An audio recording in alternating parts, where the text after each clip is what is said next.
কৃষ্ণ ভুলি সেই জীব অনাদি বহির্মুখ, অতএব মায়া তারে দেয় সংসার। কৃষ্ণ ভুলি, কৃষ্ণ বহির্মুখ হইয়া ভগবাঞ্ছা করে, নিকটস্থ মায়া তারে ঝাপটিয়া। তো কে ইচ্ছা করছে? কৃষ্ণ বহির্মুখ হইয়া ভগবাঞ্ছা করে। কে ইচ্ছা করছে? জীব। আমাদের মোহগ্রস্ত অবস্থা আমাদের ইচ্ছাতে হচ্ছে, আমাদের স্বতন্ত্র ইচ্ছার অপপ্রয়োগের দ্বারা হচ্ছে।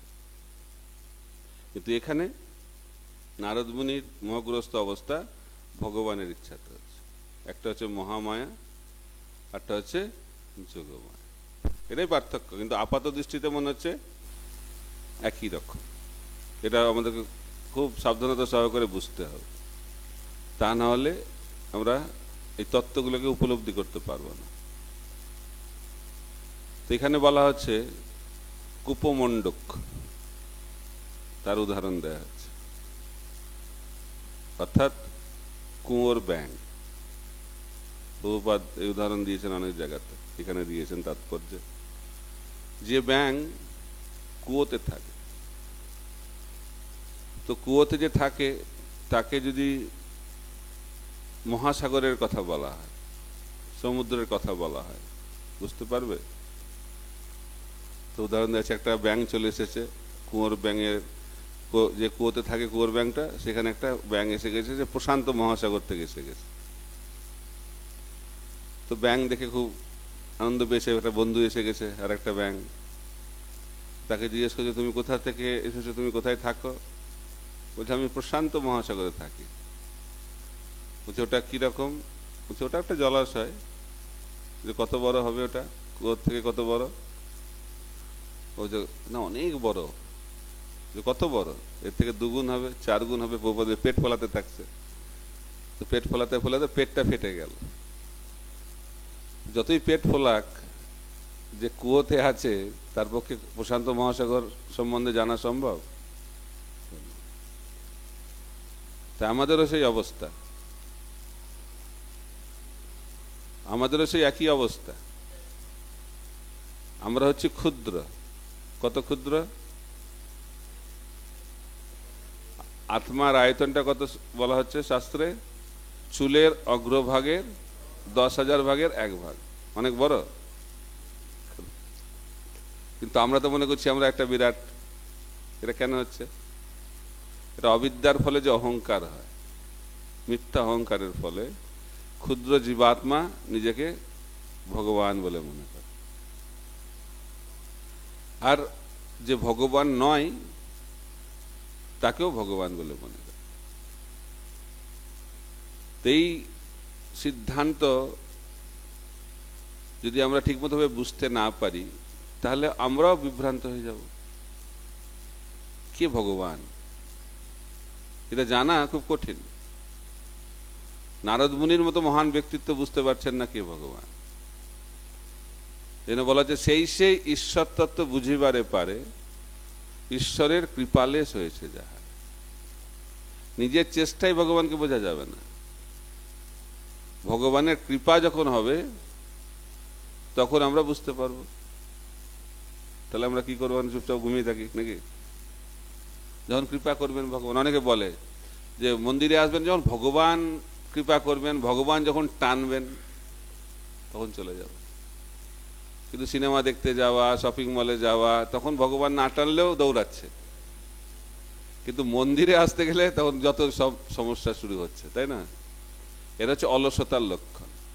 কলিযুগের মানুষ ভগবানকে জানার ব্যাপারে খুব অলস, কিন্তু নিজের সুখ ভোগের জন্য কর্ম করতে অত্যন্ত তৎপর।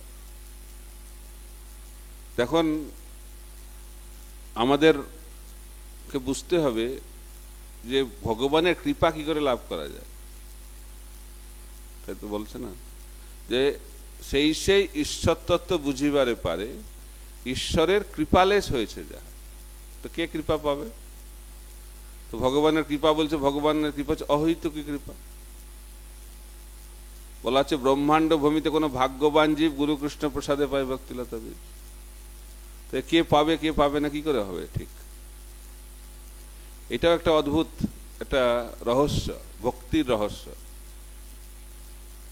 তো বলা হচ্ছে ভগবানের কৃপা ভগবানের কাছ থেকে সরাসরি পাওয়া যায় না, ভগবান তার কৃপার এজেন্সি অন্য কাউকে দিয়ে দিয়েছেন। থাকে না, বিভিন্ন এজেন্সি থাকে। তো ভক্তির এজেন্ট কারা? ভগবানের শুদ্ধ ভক্তরা। যারা ভগবানের শুদ্ধ ভক্ত তারা ভগবানের ভক্তির যে বিতরণ তার এজেন্সি নিয়ে থাকে। তাই আমরা যদি সেই ভক্তি লাভ করতে চাই তাহলে সেই শুদ্ধ ভক্তদের কৃপা লাভ করতে, এটা হচ্ছে সিদ্ধান্ত। আর ভগবানের ভক্তরা ভগবানের থেকেও বেশি করুণাময়, খুব করুণাময়। এই জন্য বলা হচ্ছে যে ভগবানকে যদি আমরা কিছু বলে দিই, কোনো অপরাধ হয় ভগবানের চরণে, গুরুদেব সেটা ম্যানেজ করে নিতে পারে। কিন্তু যদি গুরুদেবের চরণে অপরাধ হয়ে যায় তাহলে ভগবান সেখানে যাবে না। কিন্তু ভগবান তখন বলবে কি এটা আমার এরিয়া না। যেমন অম্বরীশ মহারাজকে অপরাধ করলেন, চরণে অপরাধ করলেন, দুর্বাসা মুনি পুরো সুদর্শন তাকে কি করছে, তাড়িয়ে নিয়ে বেড়াচ্ছে, পুরো ব্রহ্মাণ্ড তাড়িয়ে নিয়ে একদম চলে গেছে ভগবানের কাছে। ভগবান বলছে আমি তো এখানে কিছু করতে পারবো না, এইটা আমার এরিয়া নয়, তুমি অম্বরীশ মহারাজের কাছে চলে যাও। তাই বলা হচ্ছে যে গুরু যদি রুষ্ট হয়ে যায় তাহলে কৃষ্ণ রাখিবারে না রে। কৃষ্ণ রুষ্ট হইলে গুরু রাখিবারে পারে। তাহলে কে শক্তিশালী? গুরুদেব শক্তিশালী। কিন্তু আমাদের বুঝতে হবে গুরুদেব কিন্তু ভগবান নয়। আরেক সমস্যা হয়ে যায়, আরেক সিদ্ধান্তের সমস্যা, গুরুদেব ভগবান হয়ে যায়। প্রভুপাদ বলছে যদি কে গুরুদেবকে, প্রভুপাদ কি ক্রোধান্বিত হয়েছে, কিছু ভক্ত প্রভুপাদকে ভগবান বলছে আর প্রচন্ড ক্রোধান্বিত হয়েছেন প্রভুপাদ। তাই জন্য বলা হচ্ছে গুরু হচ্ছেন সেবক ভগবান আর কৃষ্ণ হচ্ছেন সেব্য ভগবান, সাক্ষাৎ হরি, কিন্তু ভগবান হচ্ছেন স্বয়ং হরি। পার্থক্য রয়েছে, কারণ একজনই ভগবান, একেলা ঈশ্বর কৃষ্ণ আর সব ভক্ত। এই সিদ্ধান্ত বুঝতে হবে। একজনই খালি সেবা নিতে পারে এই সৃষ্টিতে, তিনি কে? কৃষ্ণ। স্বয়ং বলরামও সেবা নিতে পারেন না। বলরাম হচ্ছেন সেবক ভগবান, তাই বলরাম হচ্ছেন আদি গুরু। তাই আমরা যেটা আলোচনা করছিলাম যে ভক্তের কৃপা কি করে লাভ হবে, এই জন্য ভক্তরা কৃপা বিতরণ করে, তার কোনো কারণ থাকে না, অহৈতুকী কৃপা। উদাহরণ দেওয়া হচ্ছে কিভাবে আমাদের ভক্তিটা শুরু হয়। ভক্তি জীবন শুরু হয় আমাদের অজ্ঞাত স্বীকৃতির মাধ্যমে। অজ্ঞাত স্বীকৃতিটা কিভাবে লাভ হয়? আমি জানি না, স্বীকৃতি হয়ে যাচ্ছে। হয়তো দেখা গেল পূর্ব জীবনে কেউ গাভী ছিল, উদাহরণ দেয়া, সেই গাভীর দুধটা ভগবানকে ভোগ লাগানো হলো, তো গাভী স্বীকৃতি পেয়ে গেল। কি স্বীকৃতি? ভক্তি উন্মুখী স্বীকৃতি, অজ্ঞাত স্বীকৃতি হয়ে গেল। কারণ কে? দুধটা ভোগ লাগালো কে? বৈষ্ণব। তাই বৈষ্ণবের কৃপায় অজ্ঞাত স্বীকৃতি হয়ে গেল। কেউ হয়তো পূর্ববর্তী জীবনে আম গাছ ছিল, তা আম গাছে যে ফল হয়েছে সে ফলটা ভগবানকে ভোগ লাগালো, তো আম গাছটা স্বীকৃতি পেয়ে গেল। এই স্বীকৃতির কারণটা কে? বৈষ্ণব। তাই বৈষ্ণবদের কৃপা অহৈতুকী। কার যে লাভ হবে বলা যাবে, তাই জন্য সেই কারণে বলা হচ্ছে ব্রহ্মাণ্ড ভূমিতে কোনো ভাগ্যবান জীব গুরু কৃষ্ণ প্রসাদে পায়। তো কে কৃপা লাভ করে? যে ঐকান্তিক, ঐকান্তিকতা, তীব্র বাসনা থাকতে হবে ভগবানকে জানার, তীব্র বাসনা থাকতে হবে ভগবানকে লাভ করার জন্য। ধ্রুব মহারাজ যখন তিনি অপমানিত হলেন তার মায়ের কাছ থেকে, সৎ মায়ের কাছ থেকে, তখন তিনি মায়ের কাছে এসে একদম প্রচন্ড ক্রোধান্বিত, ক্ষত্রিয় তো, তখন ওনার মা বললেন, তোমার সৎমা যেটা বলেছে সুরুচি ঠিক বলেছে, তোমার যে ইচ্ছা সেই ইচ্ছাটা ভগবানই পূর্ণ করতে পারে। ধ্রুব মহারাজের কি ইচ্ছা ছিল? যে ব্রহ্মার থেকেও বড় সাম্রাজ্য লাভ করবে। তো এটা কে পূর্ণ করতে পারবেন? ভগবান। কে এটা বললেন? সুনীতি। তাই সুনীতি গুরু হয়ে গেলেন। তো এখন বলছে ধ্রুব মহারাজ তো অত্যন্ত ঐকান্তিক, বলছে ভগবান কোথায় থাকে? তো ভগবানকে যদি বলছে ভগবান ছাড়া এটা হবে না, তো ভগবানকে তো আমাকে লাগবে, কোথায় থাকেন ভগবান? তো ওনার মা বলেন, আমি শুনেছি মুনি ঋষিরা বনে গিয়ে তপস্যা করে, তো ভগবান বনে থাকে। তাহলে কোথায় চলো? মধুবন, বৃন্দাবনে চলে এলো ধ্রুব মহারাজ। তো রাস্তায় যখন আসছেন, তো পথে নারদ মুনি এসে হাজির।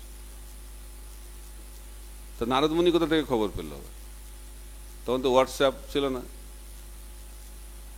মোবাইল ফোনও ছিল না, তো কি করে খবর পেল? এর আমাদের বুঝতে হবে যে চিন্ময় হোয়াটসঅ্যাপ সবসময় রয়েছে, পরমাত্মা টু পরমাত্মা।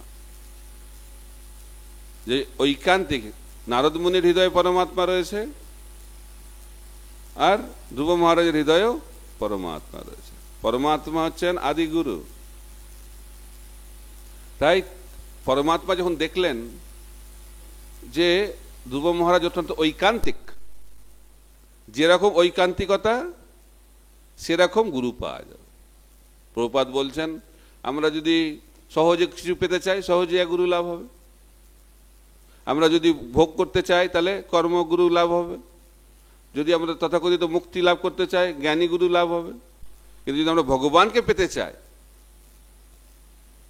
তাহলে বৈষ্ণব গুরু লাভ হবে। আর ধ্রুব মহারাজের মধ্যে তীব্র ইচ্ছা হয়, তাহলে নারদ মুনির মতো গুরু পাওয়া যাবে। ইচ্ছা যদি উত্তম হয়, তাহলে উত্তম গুরু পাওয়া যাবে। ধ্রুব মহারাজের ঐকান্তিকতা। ঐকান্তিকতা মানে কি? ঐকান্তিকতা মানে হচ্ছে ভগবানকে লাভ করার জন্য 100% প্রচেষ্টা।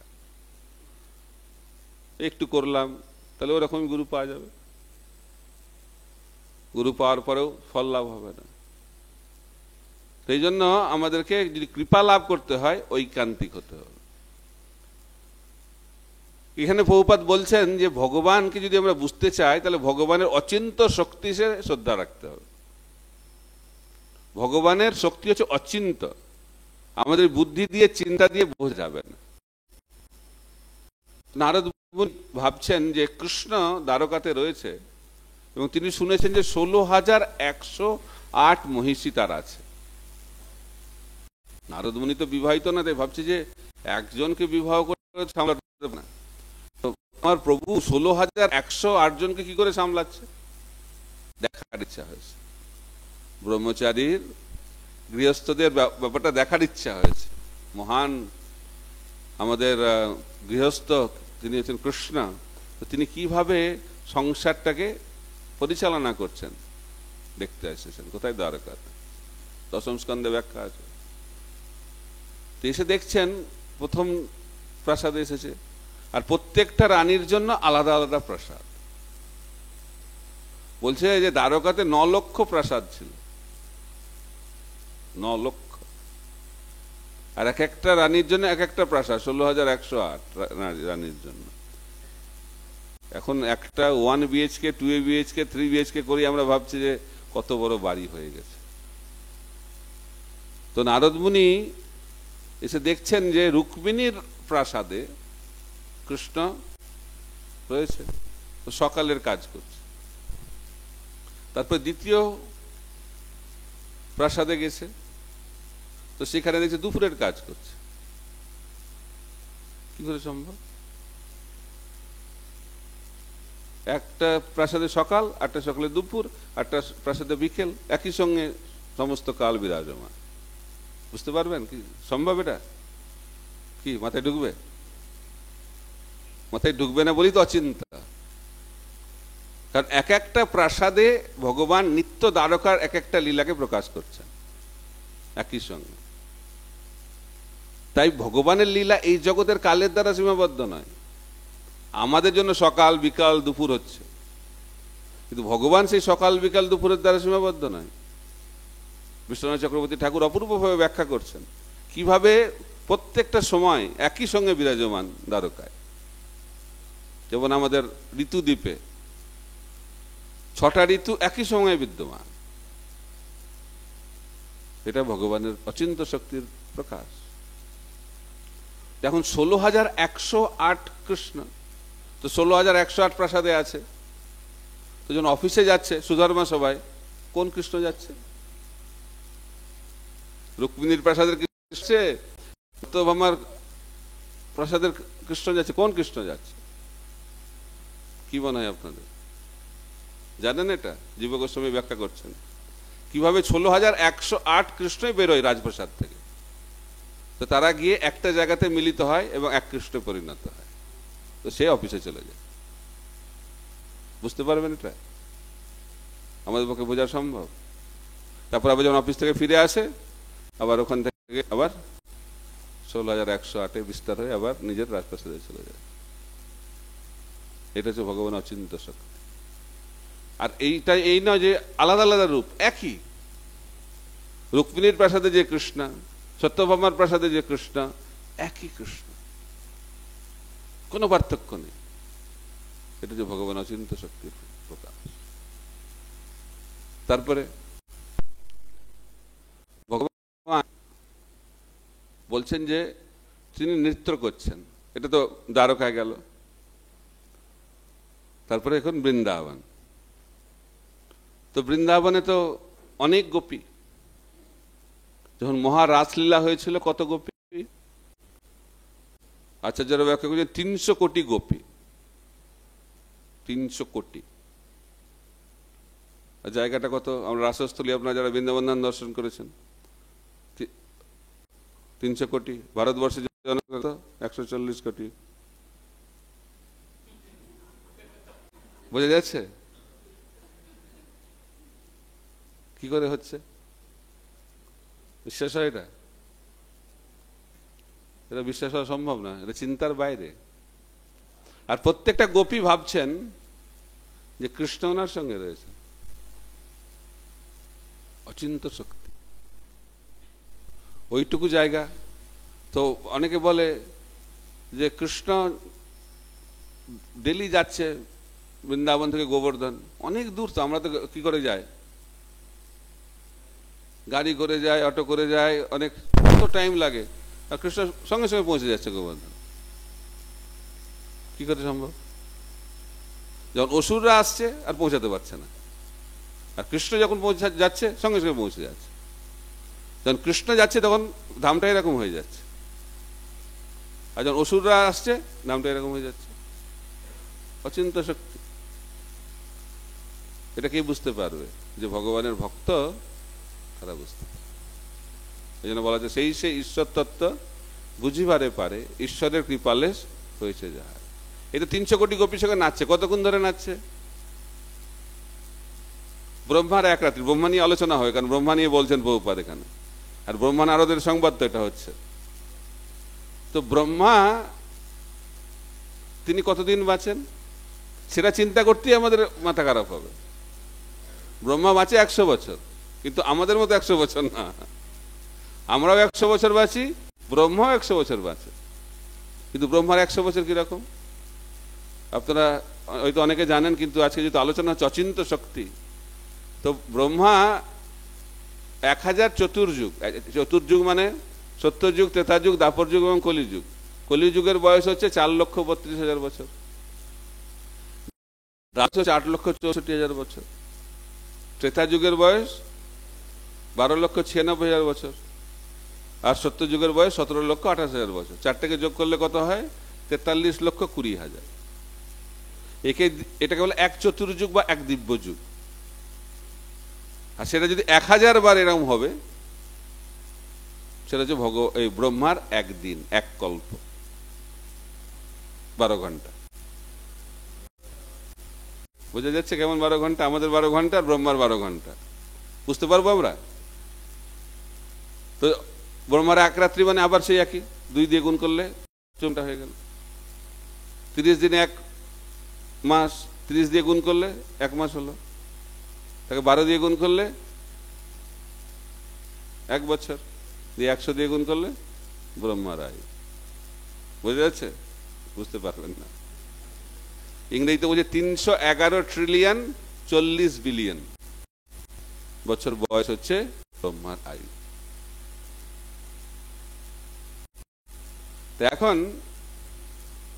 এইটা হচ্ছে ব্রহ্মার আয়ু। আর এই আয়ুর সঙ্গে মহাবিষ্ণুর কি সম্বন্ধ? এটা হচ্ছে মহাবিষ্ণুর একটা নিঃশ্বাস। বুঝতে যাচ্ছে?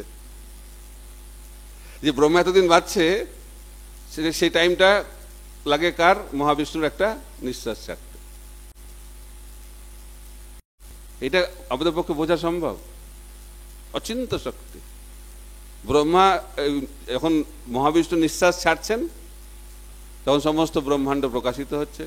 আর যখন তিনি প্রশ্বাস নিচ্ছেন, তো সমস্ত ব্রহ্মাণ্ড তার শরীরে চলে আসে। কত ব্রহ্মাণ্ড আছে? অনন্ত কোটি ব্রহ্মাণ্ড। তো ব্রহ্মা, আর সেটা মহাবিষ্ণু কোথা থেকে আসছে? মহাসংকর্ষণ থেকে আসছে। মহাসংকর্ষণ কোথা থেকে আসছে? নারায়ণ থেকে আসছে। নারায়ণ কোথা থেকে আসছে?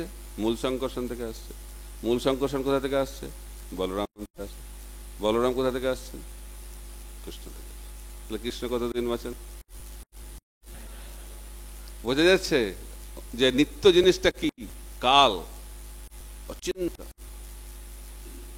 কিন্তু আপনারা ভাবছেন এটা মানে গল্পের মতো।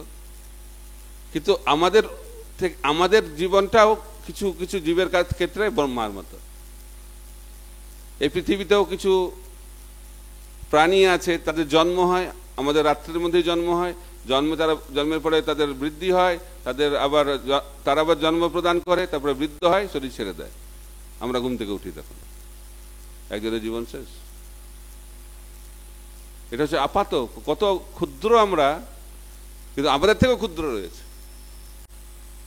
আর ব্রহ্মা কত মহান, কিন্তু ভগবানের পরিপ্রেক্ষিতে কত নগণ্য। এটা আমাদের বুঝতে হবে। এটা হচ্ছে ভগবানের অচিন্ত শক্তি। তো বৃন্দাবনে ভগবানের এই অচিন্ত শক্তি প্রকাশিত হয়েছে, দ্বারকাতে ভগবান অচিন্ত শক্তি প্রকাশিত হয়েছে, কারণ ভগবান হচ্ছেন অচিন্ত শক্তির অধিকারী। তো নারদ মুনি একবার খাচ্ছেন যে অচিন্ত শক্তিতে যার বিশ্বাস রয়েছে, কার থাকবে অচিন্ত শক্তিতে বিশ্বাস? যার ভক্তি রয়েছে। ভক্তা মাম অভিজানাতি। ভগবান বলছেন কর্মের দ্বারা, জ্ঞানের দ্বারা, বুদ্ধির দ্বারা কিছুই ভাবে ভগবানকে বোঝা যাবে না, ভক্তির দ্বারা ভগবানকে বোঝা যাবে। তাই নারদ মুনি এসছেন তো একজন মহান পণ্ডিত, শাস্ত্রজ্ঞ পণ্ডিত। তিনি নারদ মুনিকে দেখে বুঝতে পেরেছেন, নারদ মুনি তো জানেন, তিনি শাস্ত্রে পড়েছেন নারদ মুনিকে। তো বলছেন, হে নারদ মুনি, আপনি কোথা থেকে আসছেন? বলছে বৈকুণ্ঠ থেকে আসছি। তো বলছে বৈকুণ্ঠ, ওখানে তো নারায়ণ থাকে, সেটাও জানেন। তো নারায়ণ কি করছিলেন জানার ইচ্ছে হয়েছে। বলছে যে তখন নারদ মুনি তাকে পরীক্ষা করার জন্য বলছে যে ভগবান নারায়ণ কি করছিলেন? একটা হাতিকে ছুঁচের ফুটো দিয়ে ঢোকাচ্ছে আর বার করছে। নারদ মুনির মাথাটা মনে হয় খারাপ হয়ে গেছে, কারণ বুঝতে পারছে না। তো এটা মুচির কাছে গেছে, পণ্ডিত না, কিন্তু ভগবানের শুদ্ধ ভক্ত। তো নারদ মুনিকে সম্মান জানিয়েছে, একই প্রশ্ন করেছে। তো নারদ মুনি একই উত্তর দিয়েছে।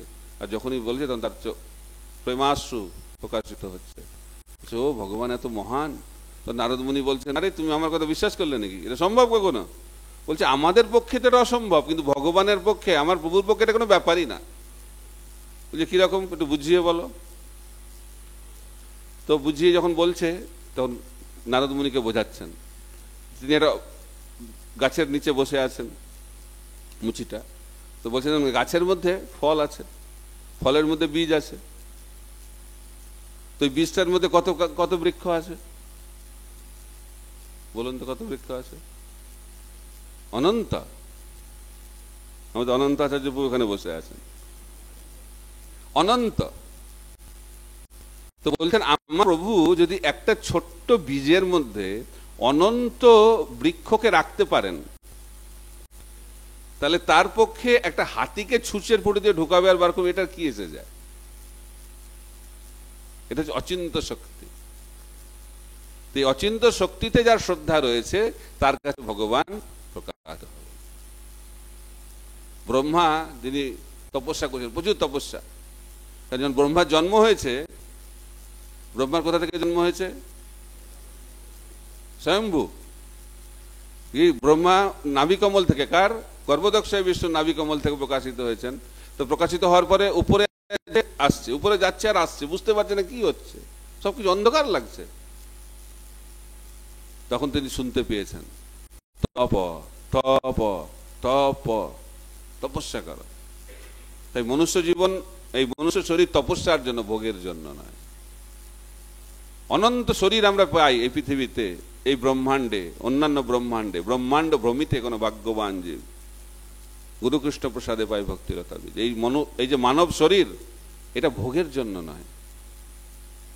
এই দুর্লভ মানব জীবন হচ্ছে ভগবানকে জানার জন্য, তপস্যা করার জন্য। তো কে তপস্যা করবে? তপস্যা মানে কি? তপস্যা মানে হচ্ছে সেই কার্য যে কার্যের মাধ্যম দিয়ে ভগবানকে জানা যায়।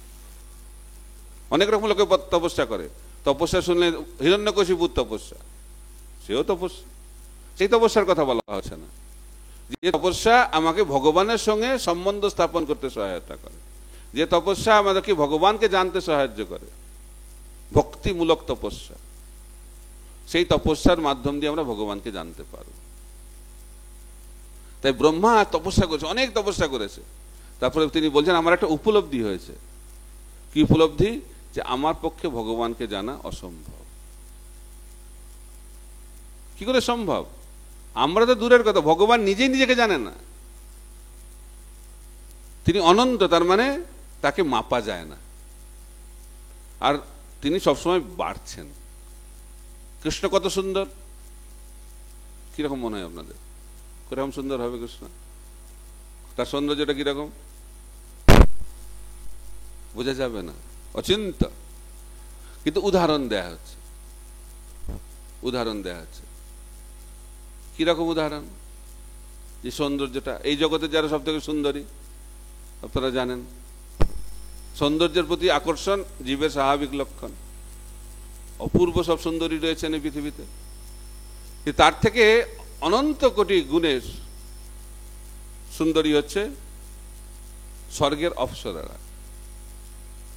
স্বর্গের অপ্সরাদের থেকে আরো অনেক বেশি সুন্দরী হচ্ছে বৈকুণ্ঠের লক্ষ্মী দেবীরা।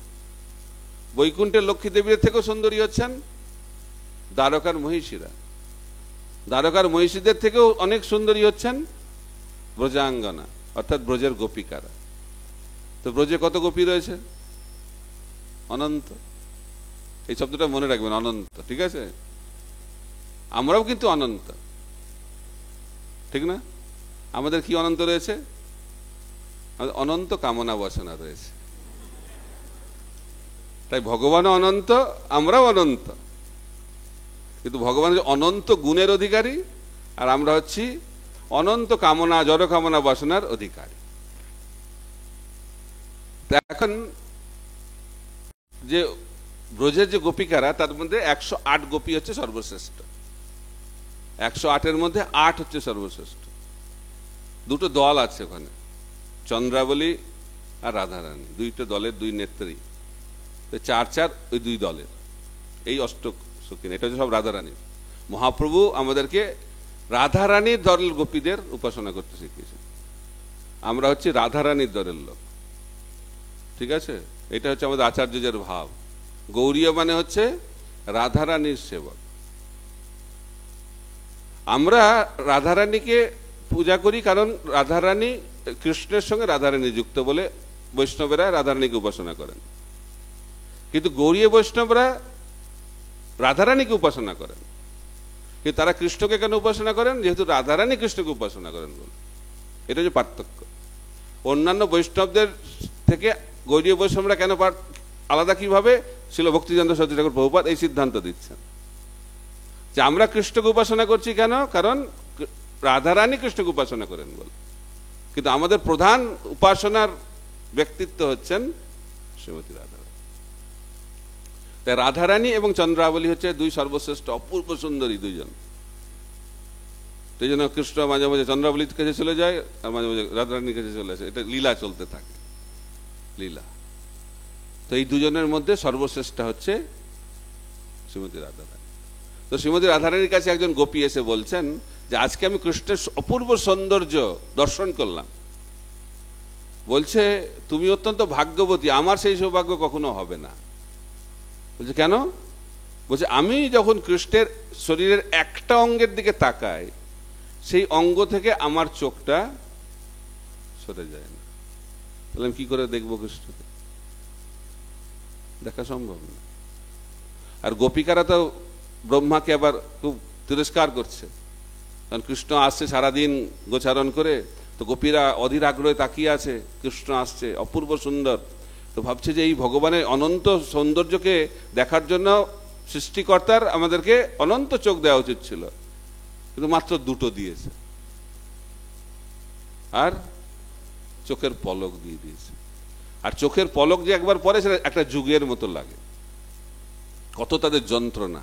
যুগায়িতং নিমেষেন চক্ষুষা পাবৃসায়িতম শূন্যায়িতং জগৎ সর্বং গোবিন্দ বিদহেনম। আর আমাদের কেমন লাগে চোখের পলকটা পড়লে? খুব ভালো লাগে।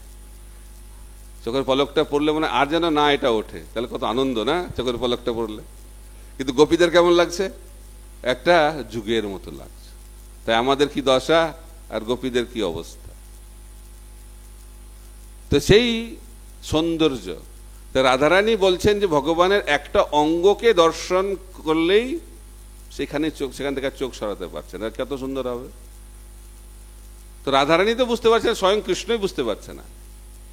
তখন কৃষ্ণ একদিন দেখছে যে একটা অপূর্ব সুন্দর একটি ব্যক্তি, ভাবছে এত সুন্দর দেখতে, আকর্ষিত হয়ে গেছে, তার প্রতি ধাবিত হচ্ছে, দৌড়াচ্ছে তাকে আলিঙ্গন করার জন্য।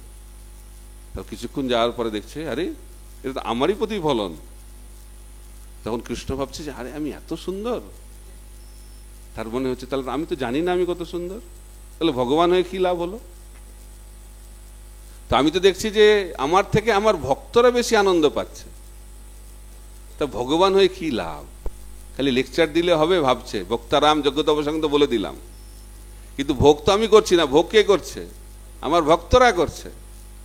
তাই প্রভু রসমালাই বুঝতে পারে সে কত মিষ্টি, কে বুঝতে পারবে? যে খায়। তা কৃষ্ণ হচ্ছে রসমালাইয়ের মতো, কি করে বুঝবে কত মিষ্টি? তো রসমালাই হওয়া ভালো না রসমালাই খাওয়া ভালো? হ্যাঁ, কি মনে হচ্ছে? খাওয়া ভালো। এই তো বুঝে গেছেন। তাই ভগবান হওয়া ভালো না ভক্ত হওয়া ভালো? ভক্ত। যিনি ভগবান তিনি ভক্ত হতে চাইছেন, আর বদ্ধ জীব ভগবান হতে চায়। দুর্ভাগ্য, এই দুর্ভাগ্যময় জীবন। তাই এই জন্য তখন কৃষ্ণ ভাবলেন যে আমি ভক্ত হয়ে যাব, সর্বশ্রেষ্ঠ ভক্ত। দেখছি রাধারানীর আনন্দটা সব থেকে বেশি, তাই আমি রাধারানীর মতো ভক্ত হয়ে যাব। সেই কারণে কৃষ্ণ চৈতন্য মহাপ্রভু রূপে আবির্ভূত হয়ে গেল। কৃষ্ণ তার নিজের সৌন্দর্যকে আস্বাদন করার জন্য চৈতন্য মহাপ্রভু রূপে, অচিন্ত ব্যাপার, ঠিক না? আর রাধারানী কিরকম সেবা করেন ভগবানের, একটা অচিন্ত জিনিস। তো রাধারানীর অনেক সেবা রয়েছে, অনন্ত সেবা রয়েছে, কিন্তু ওনার একটি মুখ্য সেবা হচ্ছে ভগবানের জন্য রান্না করা। হেড কুক, চিন্ময় জগতের হেড কুক হচ্ছেন রাধারানী, কৃষ্ণের হেড কুক। তিনি রান্না করছেন, কতদিন ধরে রান্না করছেন? অনন্তকাল ধরে। তো বলছে এতদিন ধরে রান্না করছেন, কিন্তু এখনো পর্যন্ত নাকি একটা আইটেমও রিপিট হয়নি। এটা কি করে সম্ভব? যারা রান্না করেন তারা জানেন যে কত ঝামেলা প্রতিদিন নতুন নতুন কিছু খাওয়ানো। সবজি পাওয়া যাচ্ছে না, নতুন সবজি, একই সবজি কত আর রান্না করবে। তো কি করে রাধারানী এটা করতে পারছেন? বোঝা যাবে? বোঝা যাবে? বোঝা যাবে না, এই জন্য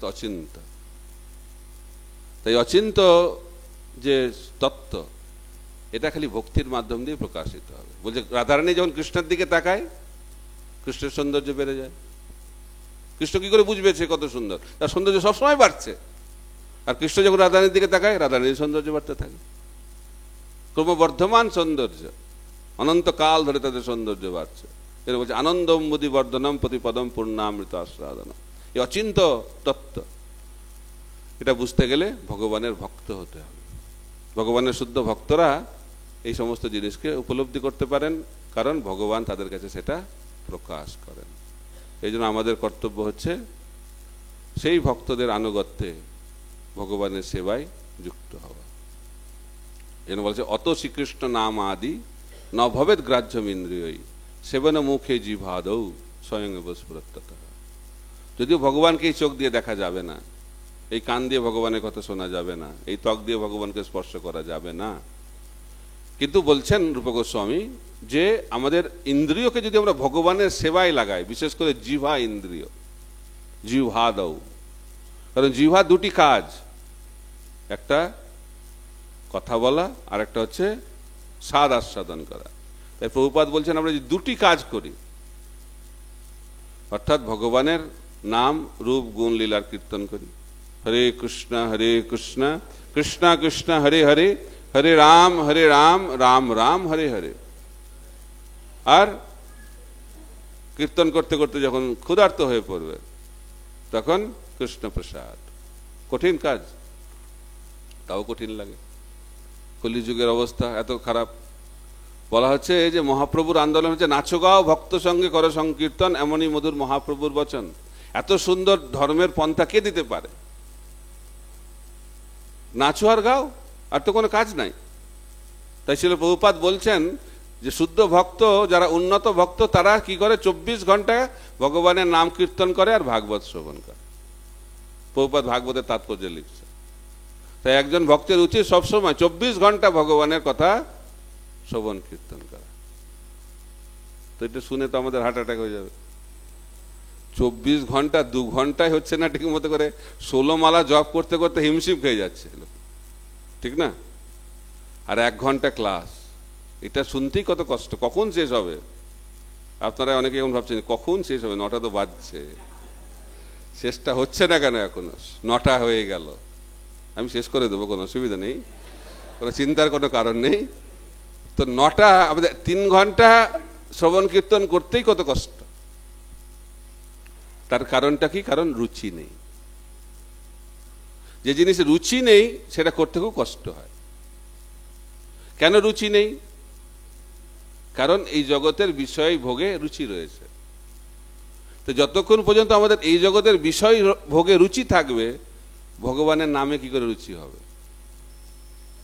আসক্তি, আসক্তির জন্য আমরা এগোতে পারছি না, ভৌতিক আসক্তি। তখন অনেকে জিজ্ঞেস করে কতদিন লাগবে। এই কাহিনীটা এখানে অনেক বলিনি, এখনো বলেছি, বলিনি, যে কতদিন লাগবে অনেকে জিজ্ঞেস করে। পরীক্ষিত মহারাজ তো 7 দিনে হয়ে গেল, ধ্রুব মহারাজ তো 6 মাসে হয়ে গেল, আমাদের কতদিন লাগবে? আদৌ শ্রদ্ধা তথা সাধুসঙ্গ ভজন ক্রিয়া অনর্থ নিবৃত্তি নিষ্ঠা রুচি আসক্তি ভাব প্রেম কবে হবে? যুগায়িতং নিমেষেন চক্ষুষা পাবলি সাহিতম শূন্যায়িতং জগৎ সর্বং গোবিন্দ বিরয় নামে। তার আগে কি? নয়নং গলদস্যু ধারয়া বদনং গদগদ রুদ্ধায় গিরা পুলকে নিচিতং বপু কদা তব নাম গ্রহণে ভবিষ্যতি। প্রভুপাদ বলছেন যে, আচার্যরা বলছেন যে পাষাণ হলে গলে যেত, হৃদয় পাষাণ গলল না রে। বলছে হরিনামের এত শক্তি, কারণ হৃদয় যদি পাষাণের মতো শক্ত হয় সেটাও গলে যাবে। তার মানে হরিনাম করে চোখে কান্না আসছে না, এটা বাহ্যিক কান্না না, বাহ্যিকভাবে কান্না করলেও সহজ হয়ে যেতে হবে। হৃদয়ের কান্না আসছে না কেন? বলছে এটা পাথরের থেকেও কঠিন, স্টিল দিয়ে তৈরি মনে হচ্ছে। স্টিলকে গলানো খুব কঠিন, পাথরও গলে যাচ্ছে হরিনামে। যখন মহাপ্রভু হরিনাম সংকীর্তন করছেন, এখন কৃষ্ণ লীলা করেন, যারা স্থাবর তারা জঙ্গম হয়ে যায়, জঙ্গম তারা স্থাবর হয়ে যায়। কি প্রভাব, হরিনামের প্রভাব। চৈতন্য মহাপ্রভু যখন ঝাড়খণ্ডের জঙ্গল দিয়ে যাচ্ছে, তো পশু পাখি গাছপালা সবাই, পুরো ঝাড়খণ্ডের জঙ্গল সবাই শুদ্ধ ভক্তে পরিণত হয়ে গেল। হরিনামের কি প্রভাব! কিন্তু আমাদের কবে হবে? মহাপ্রভু তো যখন দাক্ষিণাত্য ভ্রমণ করছে, একজনকে আলিঙ্গন করেছে, আলিঙ্গন করার সঙ্গে সঙ্গে কৃষ্ণ প্রেম। তো আমরা ভাবছি যে কবে এটা হবে? মহাপ্রভু আলিঙ্গন কেন করছে না? প্রতাপরুদ্র মহারাজকে আলিঙ্গন করলেন, তো আমাদের অনেক শিক্ষার আছে, তো প্রেম আলিঙ্গন এখনো পাওয়া যায়, কিন্তু তার জন্য যোগ্যতা অর্জন করতে হবে। তো প্রেম আলিঙ্গনের মাধ্যম দিয়ে মহাপ্রভু প্রেম দিয়ে দিয়েছেন। আর নিত্যানন্দ প্রভু তো তাও লাগছে না, তাকাচ্ছে প্রেম হয়ে যাচ্ছে। নিত্যানন্দ প্রভু তাকাচ্ছে, কৃষ্ণ প্রেম, কি শক্তি! এই শক্তি তাদের মধ্যে রয়েছেন, কারণ তারা হচ্ছেন বড় ভগবান, অহৈতুকী কৃপা প্রদান করছেন, করুণা অবতার। কিন্তু আমাদের সেই করুণা লাভ করার অপূর্ব সুযোগ সত্ত্বেও এত টাইম লাগছে কেন? তো অনেকে জিজ্ঞেস করে কতদিন টাইম লাগবে। তো সেই কারণে আমি একটা ছোট্ট কাহিনী বলে শেষ করব, যেহেতু 9টা বেজে গেছে। তো গ্রামে একটা গ্রামে একজন ব্যক্তি ছিলেন, তো সে কখনো গ্রামের বাইরে যায়নি। একটা কাজ পড়েছে, তাকে গ্রামের বাইরে যেতে হবে। তো কিসে করে যেতে হবে? ট্রেনে করে যেতে হবে। ট্রেন স্টেশনটা কোথায় সেটাও জানে না, শুনেছে গ্রামের বাইরে ট্রেন স্টেশনটা আছে। তো এখন সে ঘর থেকে বেরিয়েছে ট্রেন ধরার জন্য ট্রেন স্টেশনের উদ্দেশ্যে। তো রাস্তায় একটা চাষি, কৃষক চাষ করছে। তো ভাবছি তো গ্রামে থাকে, হয়তো জানে স্টেশনটা কোথায়। তাকে জিজ্ঞেস করছে এখান থেকে স্টেশন যেতে কতক্ষণ লাগবে? কোনো উত্তর দেয় না। ভাবছে হয়তো জোরে বলতে পারেনি, আর একটু জোরে জিজ্ঞেস করেছে, আপনি কি বলতে পারবেন এখান থেকে স্টেশন যেতে কতক্ষণ লাগবে? তাও কিছু উত্তর দেয় না। বুঝে মানে শুনতে অসুবিধা আছে কানে, আরো জোরে চিৎকার করছে, তাও উত্তর দেয় না। তখন ভাবছে যে এর সঙ্গে আমি যদি সময় কাটাই তাহলে আমার ট্রেনটা মনে হয় মিস হয়ে যাবে। তখন দৌড়াতে শুরু করেছে ভয়ে, ট্রেন যাতে মিস না হয়। যখন দৌড়াতে শুরু করেছে তখন চাষিটা বলছে আপনার 15 মিনিট লাগবে। তো অবাক হয়ে গেছে, আর এতক্ষণ ধরে আমি চিৎকার করে গলা ফাটাচ্ছি, কোনো উত্তর দেয় না। যখন দৌড়াতে শুরু করেছে 15 মিনিট, কেন আগে উত্তর দিলেন না? বলছে যখন আপনি আমাকে জিজ্ঞেস করছিলেন তখন আপনার স্পিডটা আমি বুঝতে পারছিলাম না, কিন্তু এখন যে স্পিডে দৌড়াচ্ছেন সেই স্পিডে দৌড়ালে 15 মিনিট লাগবে। তো আমাদের কতদিন লাগবে, কতক্ষণ লাগবে? 15 মিনিট। স্পিড তার উপর নির্ভর করছে, স্পিড। তাই আমাদের স্পিডটা যত বাড়বে, স্পিড কি করে বাড়বে? আসক্তি যত কমবে স্পিড তত বাড়বে। আর আসক্তি থাকলে গাড়ি চলবে না। সেই কারণে আমাদের আসক্তিকে কমিয়ে ভগবানের প্রতি আসক্ত হওয়ার জন্য প্রচেষ্টা করলে আমরা অতি সত্বর ভগবানের কৃপায় ভগবানের কাছে পৌঁছে যাব। হরে কৃষ্ণ কৃষ্ণ কৃষ্ণ হরে হরে, হরে রাম রাম রাম হরে হরে। গ্রন্থরাজ শ্রীমদ্ ভাগवतम की, जगद्गुरु श्रील प्रभुपाद की। निताई गौर प्रेमानंदे। हरि हरि बोल।